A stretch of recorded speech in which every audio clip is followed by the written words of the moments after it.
Salam Powers, terima kasih buat kawan yang selalu setia dengan channel Powers. Kali ini kita masih dalam liputan khusus mengenai polemik Sampradaya asing versus Hindu Nusantara. Dan berikut ini adalah tanggapan dari Dr. I. Ketut Siregar SHMH terhadap pandangan hukum dari JPS. Apa saja dan bagaimana pandangan hukum dari Dr. I. Ketut Siregar SHMH tersebut? Mari kita simak saja bersama-sama. Nah, ini pendapat saya menjawab terhadap narasi yang disampaikan oleh narasumber yang pernah saya ikuti, yaitu yang dilaksanakan oleh GPS. Ya. SKB katanya, SKB itu hanya mengikat kepada mereka yang menundukkan diri dan bukan kepada pihak lain yang bukan anggota maupun yang melakukan penundukan hukum secara sukarela.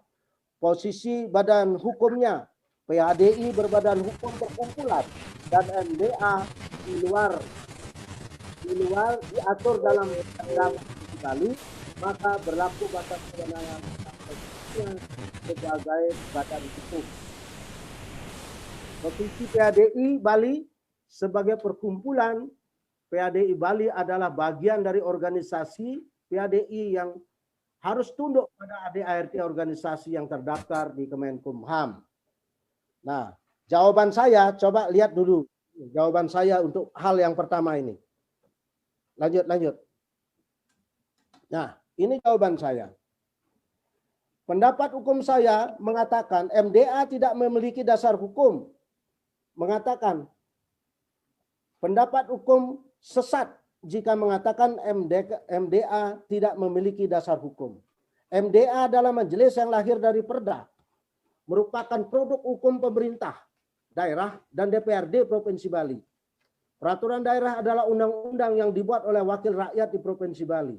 Suatu badan, majelis, lembaga yang lahir dari undang-undang, artinya badan, lembaga, dan majelis itu dikehendaki oleh rakyat. Ingat, dalam alam demokrasi di Indonesia, rakyatlah sebagai pemegang kedaulatan tertinggi. MDA adalah pemegang kedaulatan tertinggi dari krama adat yang menjadi cermin demokrasi dalam sistem desa adat. Hilangkan dulu. Kemudian posisi hukum Majelis Desa Adat sangat kuat karena dia dilahirkan pemerintah melalui Perda nomor 4 2019. Baca dasar hukum lahirnya MDA. MDA terkesan baru 2 tahun, tetapi secara historis dia bersamaan lahirnya dengan Desa Adat di Bali pada abad ke-9, Prasasti Sukawana 882 Masehi. Lalu muncul istilah Karaman yang dulu di Perda nomor 3 2001 itu disebut sebagai Majelis Desa Pakraman. Karaman itu adalah Pakaraman. Dan desa Prasasti Dausa 942 Masehi. Berbeda dengan surat izin yang dimiliki oleh HK yang dikeluarkan pemerintah, dasarnya permohonan, waktu terbatas. Kalau taat dengan ketentuan yang disyaratkan dalam izin tersebut, ya selamat sampai batas waktu. Tetapi kalau tidak di tengah jalan melakukan pelanggaran, misalnya penistaan agama, maka pemerintah harus mencabut izinnya. Inilah yang saya katakan bahwa setelah melakukan tindakan penghentian terhadap penyebaran Sampradaya, Hare Krishna, Sai Baba dan sebagainya di wilayah Wewidangan Desa Adat, ajukan oleh Desa Adat bahwa cabut semua izin-izinnya supaya tidak ada di Bali, karena ini kekuatan yang dia anggap. Izin itu dianggap sebagai kekuatan undang-undang, padahal izin itu bersifat kelompok dan individual. Posisi secara historis berasal dari posisi PHDI secara historis berasal dari PHB yang lahir pada tanggal 23 Februari 59. Ketika PHDI sebagai majelis maka dasar hukumnya adalah pasal 29 Undang-Undang Dasar 45. Tetapi sekarang sebagai ormas, dasarnya adalah Undang-Undang 16 2017. SKB adalah keputusan majelis, ya. Dalam kurung Majelis Adat, Desa Adat, dan Majelis Parisada Hindu Dharma Indonesia sebagai pemegang kedaulatan kerama adat dan umat Hindu di Bali. MDA mengemban amanat pemerintahan daerah, sedangkan PHDI adalah kumpulan para pandita yang bertugas mengayomi umat dan berhak menilai apakah Hare Krishna atau sampradaya lainnya melanggar atau tidak. SKB lahir untuk mengatur kerama adat umat Hindu agar tentram, tertib, dan aman di wilayah desa adat. Nah, kemudian kembali lagi yang tadi, yang di atasnya. Kembali yang di atasnya tadi. Ya, penanggung jawab. Tadi sudah dijelaskan tentang penanggung jawab tentang SKB itu. Ya, Bendesa Agung, ya, penggelingsir MDA di Bali siap di depan bertanggung jawab atas semua resiko, dan saya selaku Ketua Bidang Hukum GKHN dan siap mendampingi sampai di pengadilan apabila terjadi tuntutan itu. Ya. Silakan tuntut dan saya siap mendampingi sampai di pengadilan. Kemudian panduan moral.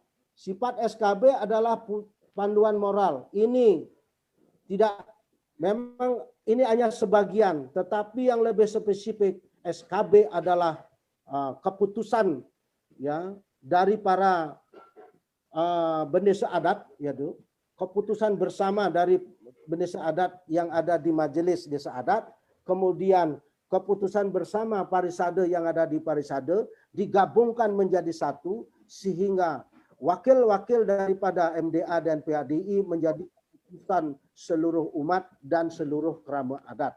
Ini yang dikehendaki sehingga muncul SKB yang diketahui oleh pemerintah, bukan asal-asalan saja. Diketahui pemerintah, gubernur sebagai pembina daripada rakyat Bali. SKB dan Pemda. Posisi SKB berbeda dengan Pergub atau Perbuk, Perwali dan sebagainya. SKB tidak dapat dihadap-hadapkan dengan Perbuk karena ini ibarat kebenaran relatif atau induktif dan teorinya itu adalah teori induktif dan deduktif. Jadi kebenaran umum dan kebenaran khusus. Jawaban saya terhadap hal ini, maka kembali yang tadi, lanjut. Lanjut. Nah, pasal 22 Undang-Undang 3999 poin 1. Setiap orang bebas memeluk agamanya masing-masing dan untuk beribadat menurut agamanya dan kepercayaannya itu. Pasal 9.3 Pasal 9.2 Undang-Undang 39 1999 poin 2, setiap orang berhak hidup tentram, aman dan damai. Jadi kalau ingin menerapkan dihargai hak asasi manusianya, maka hormati dulu orang lain sebagai bentuk kewajiban yang harus dilaksanakan oleh Hare Krishna. Ya, kelompok yang mendirikan Hare Krishna di wilayah wewidangan desa adat. Anda boleh dihormati, ya, tetapi Anda kalau datang mengajak orang, ya, siapa pengikutnya lapor kepada desa adat. Kalau tidak menghiraukan undang-undang yang berlaku di desa adat, maka wajib harus dikeluarkan dari wilayah wewidangan desa adat. Ini ada ketentuan di desa adat. Paksaan dapat menciptakan legalitas. Hukum yang baik disertai oleh tentara yang baik. Tidak akan ada hukum yang baik tanpa adanya senjata yang baik. Ini kata Niccolo Machiavelli. Jangan pernah membandingkan dua kebenaran yang saling menguatkan antara satu dengan lainnya. Induktif dan deduktif. Selain kebenaran relatif khusus yang disampaikan oleh para sofi atau para agamawan, ada kebenaran objektif atau umum yang harus ditaati. Itulah yang dikatakan Socrates, filosof Yunani. Saya kira ini yang dapat saya sampaikan. Saya akhiri dengan Parama Santi. Om Santi Santi Santi Om. Demikianlah liputan tentang pendapat atau pandangan hukum dari Dr. I. Ketut Siregar SHMH menanggapi pendapat hukum dari JBS. Kajian-kajian hukum, kajian-kajian sosial budaya, kajian dari sisi ideologi, tatwa akan dibahas di channel ini. Untuk itu, bagi kawan-kawan yang belum subscribe, silakan di-subscribe dulu. Kenapa? Karena saya akan menyajikan berita-berita ataupun perkembangan terkini terkait dengan polemik sampradaya asing versus Hindu Bali ataupun Hindu dengan kearifan Nusantara, kearifan lokalnya. Terima kasih. Salam power.